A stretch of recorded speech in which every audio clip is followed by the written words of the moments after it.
Assalomu alaykum azizlarim. Bugun sizlarga trendda bo'lgan juda ham ajoyib va mazali bo'lgan restoranlardagi qimmatbaho ichimliklarni tayyorlashni ko'rsatib beraman. Buning uchun bizga limon, laym, miyata, muz hamda ozgina malina kerak bo'ladi. Limonni suvini siqib idishimizga solamiz hamda miyata va malina solamiz. Laym hamda limonimizni solish ham esdan chiqmasin. Uni yaxshilab ezib olamiz. Mazalari, shiralari chiqishi uchun va muz qo'shib olamiz. Men muzga miyata qo'shib muzlatib olganman.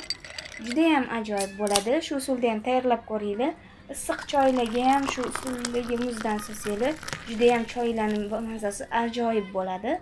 Tabga qarab istalgan turdagi ichimlikni qo'shsanglar bo'ladi.